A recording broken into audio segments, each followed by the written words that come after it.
च्या या विश्लेषणात आपण एका अतिशय महत्वाच्या विषयावर बोलणार आहोत. मुंबई उच्च न्यायालयाच्या नागपूर खंडपीठाने अंगणवाडी सेविकांच्या पदोन्नतीबद्दल नुकताच एक अतिशय महत्वपूर्ण निकाल दिलाय. प्रशासकीय नियम विरुद्ध घटनात्मक अधिकार असा हा मोठा लढा आहे. तर आज आपण याच निकालाची अगदी सोप्या भाषेत आणि तार्किक दृष्टिकोनातून फोड करणार आहोत. चला तर मग थेट सुरू करूया. आज आपण हे विश्लेषण कसं पुढे नेणार आहोत ते अगदी थोडक्यात पाहूया. सर्वात आधी आपण पाहूया पदोन्नतीचा इतिहास, त्यानंतर 2021 मध्ये आलेला वादग्रस्त नियम, मग न्यायालयात उभा राहिलेला लढा, त्यावरील राज्य सरकारचा युक्तिवाद आणि शेवटी उच्च न्यायालयाचा ऐतिहासिक निकाल. तर सुरुवात करूया पहिल्या भागापासून, पदोन्नतीचा इतिहास. तळागाळात काम करणाऱ्या या अत्यावश्यक सार्वजनिक सेविकांसाठी पूर्वी पदोन्नतीची प्रक्रिया नेमकी कशी होती ते आधी समजून घेणं गरजेचं आहे. बघा, झालं असं की 2001 मध्ये एक नियम आला. ज्या सेविकांनी 10 वर्षांची निरंतर सेवा पूर्ण केली आहे त्यांना पदोन्नती मिळणार. सुरुवातीला यासाठी वयोमर्यादा ठेवली होती 45 वर्ष.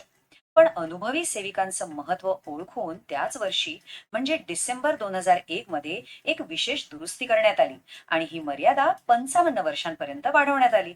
खरं सांगायचं तर त्यानंतरची तब्बल 20 वर्ष अंगणवाडी सेविकांना पर्यवेक्षिका पदावर पदोन्नती देण्याची प्रक्रिया याच नियमानुसार अगदी सुरळीत सुरू होती. कुठलीही अडचण नव्हती. मग पुढे येतो आपला दुसरा भाग, 2021चा वादग्रस्त नियम. सलग 20 वर्षे चालत आलेल्या या अगदी शांत आणि स्थिर व्यवस्थेला एका नव्या नियमाने अचानक कसा मोठा हादरा दिला ते आता आपण बघूया. तारीख होती 4 जून 2021. राज्य सरकारच्या महिला व बाल विकास विभागाने नवीन सेवा प्रवेश नियम जारी केले आणि यातच नियम 7(1) नावाचं एक नवीन धोरण आणलं गेलं.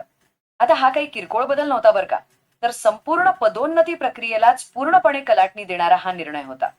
आता साहजिकच असा प्रश्न पडतो की या नवीन नियमाने असं केलं तरी काय? तर पर्यवेक्षिका पदाच्या पदोन्नतीसाठी असलेली 55 वर्षांची कमाल वयोमर्यादा एका झटक्यात कमी केली गेली आणि ती थेट 45 वर्षांवर आणून ठेवली. विचार करा, ही अचानक झालेली तब्बल 10 वर्षांची मोठी कपात होती.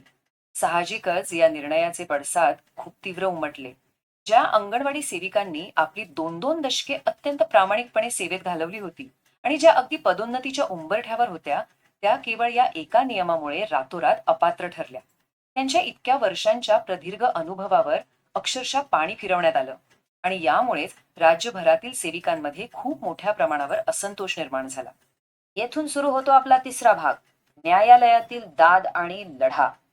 आता एवढा मोठा अन्याय झाल्यावर सेविका गप्प बसणार थोडीच होत्या. त्यांनी या प्रशासकीय अडथळ्याविरुद्ध कायदेशीर लढा कसा उभा केला ते पाहूया. अकोला जिल्ह्यातील 10 अंगणवाडी सेविकांनी पुढाकार घेतला. त्यांनी थेट मुंबई उच्च न्यायालयाच्या नागपूर खंडपीठात धाव घेतली. त्यांची भूमिका अगदी ठाम होती. त्यांचं म्हणणं होतं की आपल्या आयुष्याची 20 वर्ष या सेवेसाठी दिल्यानंतर केवळ वयाच्या कारणावरून आमची पदोन्नती नाकारणं हे नैसर्गिक न्यायाच्या तत्वाच्या पूर्णपणे विरोधात आहे. आणि याच कायदेशीर आव्हानामुळे या संपूर्ण विश्लेषणाच्या केंद्रस्थानी असलेला एक अत्यंत मूलभूत प्रश्न निर्माण झाला. प्रश्न असा होता की इतक्या अनेक दशकांचा मौल्यवान अनुभव केवळ वाढते वय या एकाच मुद्द्यावर ग्राह्य धरण्यास नकार दिला जाऊ शकतो का? हा खरोखरच एक विचार करायला लावणारा प्रश्न आहे.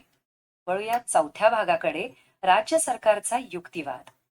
आता बघा, न्यायालयाचा अंतिम निकाल पाहण्यापूर्वी आपण कोणत्याही पूर्वग्रहाशिवाय अत्यंत तटस्थपणे राज्य सरकारची बाजू सुद्धा समजून घेतली पाहिजे. सरकारनं हा नियम नेमकं का आणला, त्यांचा युक्तिवाद काय होता? राज्य सरकारने न्यायालयात अतिशय व्यावहारिक वाटेल असा युक्तिवाद केला. ते म्हणाले की निवृत्तीचं वय 58 वर्षे आहे. बरोबर. मग जर एखाद्या सेविकेला 55व्या वर्षी पदोन्नती दिली तर तिच्याकडे काम करण्यासाठी उरतात फक्त 3 वर्ष. शिवाय पर्यवेक्षिका म्हणून तब्बल 25 अंगणवाडी केंद्रांवर प्रत्यक्ष देखरेख ठेवणं आणि कठीण तांत्रिक अहवाल बनवणं हे अतिशय कष्टाचं काम आहे. वाढत्या वयामुळे शारीरिक कार्यक्षमता कमी होते, ज्यामुळे हे काम पेलवणं कठीण जाऊ शकतं, असा दावा सरकारने केला. आता येतो आपला पाचवा आणि सर्वात महत्वाचा भाग, उच्च न्यायालयाचा ऐतिहासिक निकाल. वरवर पाहता सरकारचा युक्तिवाद तांत्रिकदृष्ट्या आपल्याला बरोबर वाटू शकतो.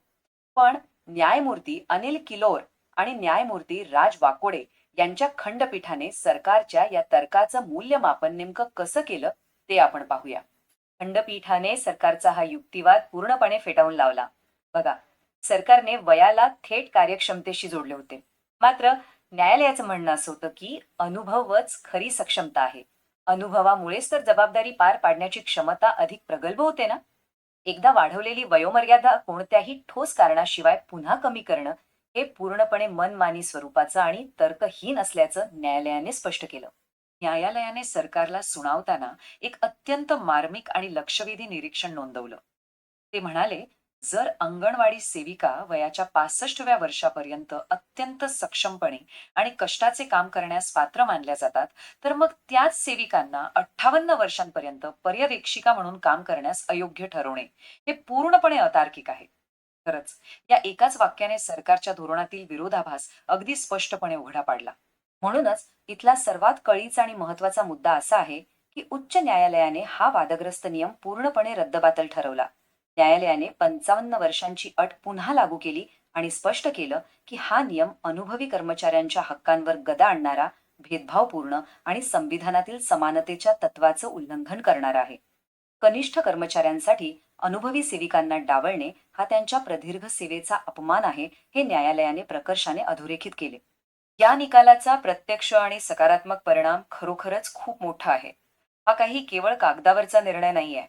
यामुळे महाराष्ट्रातील हजारो अनुभवी आणि प्रामाणिक अंगणवाडी सेविकांच्या हक्काच्या पदोन्नतीचा मार्ग आता खऱ्या अर्थाने मोकळा झाला आहे. त्यांच्या अनेक वर्षांच्या कष्टाचं आणि निष्ठेचं आज खऱ्या अर्थाने चीज झालंय असं म्हणता येईल.